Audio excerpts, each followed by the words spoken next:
السلام علیکم ورحمۃ اللہ وبرکاتہ۔ گزشتہ 3-4 دن پہلے انڈیا کے اندر ایک عالم سلمان ندوی ان کا انتقال ہوا، اور ان کے انتقال کے بعد بہت سارے لوگوں کی کمنٹس، بہت ساری لوگوں کی رائے، اور سوشل میڈیا پر بعض لوگ جو ان کی فیور میں ان کی مغفرت کی دعائیں کر رہے تھے، اور بعض لوگ جو ہے انہیں ان کے انتقال پر خوشی کا اظہار کر رہے تھے۔ اور اس کی وجہ یہ تھی کہ یہ سلمان ندوی یہ دین سے دور ہو چکے تھے،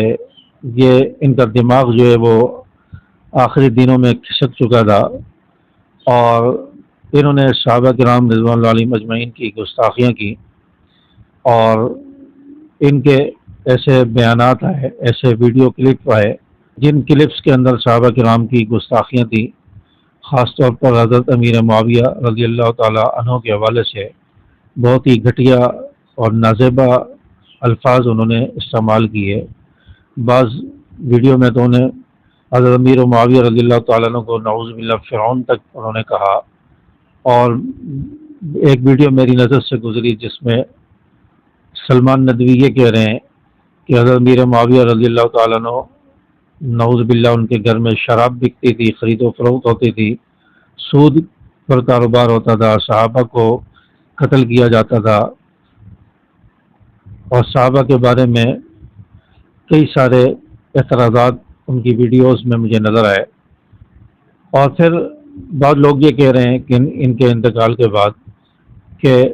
جب دنیا سے انسان رخصت ہو جائے تو اس کے لیے مغفرت کی دعا کرنی چاہیے، اچھی امید رکھنی چاہیے۔ تو میں کہتا ہوں جس شخص کو 1400 سال پہلے دنیا سے رخصت ہونے والے صحابہ کرام جو رسول اللہ صلی اللہ علیہ وسلم کے شاگرد ہیں،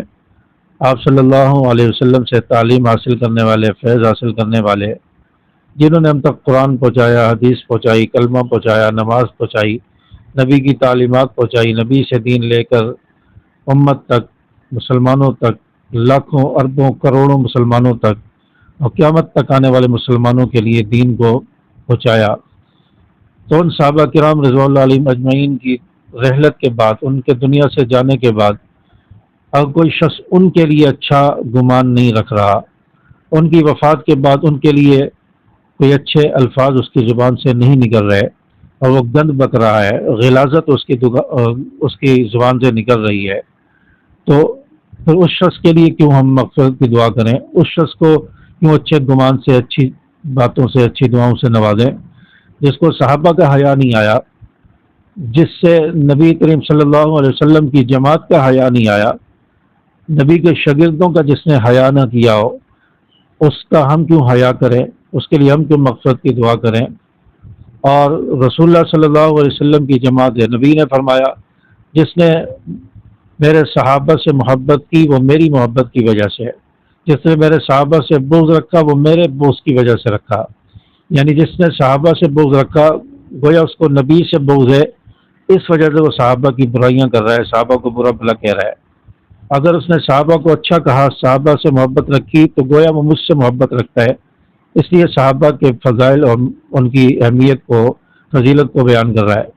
تو یہ شخص وہ ہے جس نے صحابہ سے بغض رکھا، گویا اس نے نبی سے بغض رکھا۔ اور نبی کریم صلی اللہ علیہ وسلم کی حدیث ہے، ترمذی شریف کی حدیث ہے، کہ جس میں آپ صلی اللہ علیہ وسلم نے ارشاد فرمایا کہ جب تم ان لوگوں کو دیکھو جو میرے صحابہ کو برا بھلا کہیں تو تم کہو کہ تمہارے شر پر اللہ کی لعنت ہو۔ تو یہ شخص ان لوگوں میں سے ہے جو نبی کے صحابہ کو برا بھلا کہتے تھے، اور نبی نے فرمایا کہ اس شخص کے لیے یہ کہو کہ تمہارے شر پر اللہ کی لعنت ہو۔ تو یہ شخص تو اس حدیث کی روح سے لعنت کا مستحق بنا۔ تو آپ صلی اللہ علیہ وسلم کی جماعت، صحابہ کرام رضوان اللہ علیہم اجمعین، جن کی فضیلت، جن کی اہمیت، جن کے تذکرے اللہ تعالیٰ نے قرآن پاک میں کی ہے، جنہیں اللہ تعالیٰ نے رضی اللہ عنہم ورضوا عنہ کے القابات سے نوازا، جن کے لیے اللہ تعالیٰ نے جنت کے وعدے کیے، وَكُلًّا وَعَدَ اللَّهُ الْحُسْنَى، جنت کے وعدے کیے، جن کے دلوں کو اللہ تبارک و تعالیٰ نے ایمان سے مزین کر دیا، وَزَيَّنَهُ فِي قُلُوبِكُمْ وَكَرَّهَ إِلَيْكُمُ الْكُفْرَ وَالْفُسُوقَ وَالْعِصْيَانَ، اللہ تعالیٰ نے فسق اور عصیان سے اللہ تعالیٰ نے ان کے دل کو پاک کر دیا تھا۔ تو یہ صحابہ کرام جن کے لیے اللہ نے فرمایا اولئک هم المؤمنون حقا اولئک کتب فی قلوبہم الایمان، اللہ تعالیٰ نے ان کے دلوں پر ایمان لکھ دیا۔ اللہ تبارک و تعالیٰ نے ان صحابہ کا ذکر وہی لکھنے والے حضرت امیر معاویہ کاتب وہی صحابہ میں سے ہیں، اور وہی لکھنے والے صحابہ کے لیے اللہ نے فرمایا کرام بررہ۔ تو ان صحابہ کا ذکر قرآن پاک میں، ان کی فضیلت اللہ تعالیٰ نے قرآن پاک میں بیان فرمائی۔ آج کوئی شخص اٹھ کر یہ کہے کہ صحابہ برے تھے، معاذ اللہ معاویہ رضی اللہ تعالیٰ عنہ کو فرعون کہے، انہیں شرابی لکھے، انہیں سود خور لکھے نعوذ باللہ، اور صحابہ کو قتل کرنے والا بتائے، تو اس طرح کی باتیں جو کہ، اور ہمیں کہا جائے کہ ہم اس کے لیے نرم گوشہ رکھیں۔ صحابہ کرام کے لیے تو ہماری جانیں حاضر ہے، ہم نے تو صحابہ کرام رضوان اللہ علیہم اجمعین کے لیے اپنی زندگیاں کھپا دیں، ہمارے گھروں سے جنازے اٹھے، عظمت صحابہ کے لیے ہماری قیادت شہید ہو گئی، ذبح ہو گئی، بچے یتیم ہو گئے، بیویاں بیوہ ہو گئیں، اور گھر اجڑ گئے، اور ہمیں کہا جائے کہ جو صحابہ کی گستاخی کرے اس کے لیے نرم گوشہ رکھو۔ ہم کیوں نرم گوشہ رکھیں؟ ہم نے تو صحابہ کی عزت کے لیے اپنا سب کچھ گنوا دیا، اپنے جان مال کی قربانی دے دی، اور جنازے اٹھا لیے، قربانیاں دے دی، پھر اس کے بعد کہا جائے کہ نرم گوشہ رکھا جائے۔ ہم کیوں نرم گوشہ رکھیں؟ جن کے گھروں سے جنازے اٹھے، جنہوں نے قربانیاں دی، ان کے نزدیک صحابہ کرام رضوان اللہ علیہم اجمعین کی عزت اور اہمیت ہے، اور جن لوگوں نے گستاخیاں کی اور صحابہ کرام کے لیے نازیبہ جملے اور نازیبہ الفاظ استعمال کیے، ان کے لیے ہم نرم گوشہ کیوں رکھیں؟ اور وہ علماء جو بڑی بڑی باہیں پھیلاتے ہیں اور بڑے محبت سے چوما چاٹی کرتے ہیں صحابہ کے گستاخوں کی، تو ان سے بھی میں کہنا چاہتا ہوں کہ اس شخص سے آپ عبرت حاصل کریں، اور اس شخص کے جانے پر سب سے زیادہ تکلیف صحابہ کے دشمنوں کو ہے، وہ تعزیتی پیغامات زیادہ سے زیادہ بھیج رہے ہیں، اور علماء حق کی طرف سے کوئی بھی ایسا عالم نہیں ہے جس نے افسوس کا اظہار کیا ہو۔ ہمیں اللہ تبارک و تعالی صحابہ کرام کی عزت، عظمت، ناموس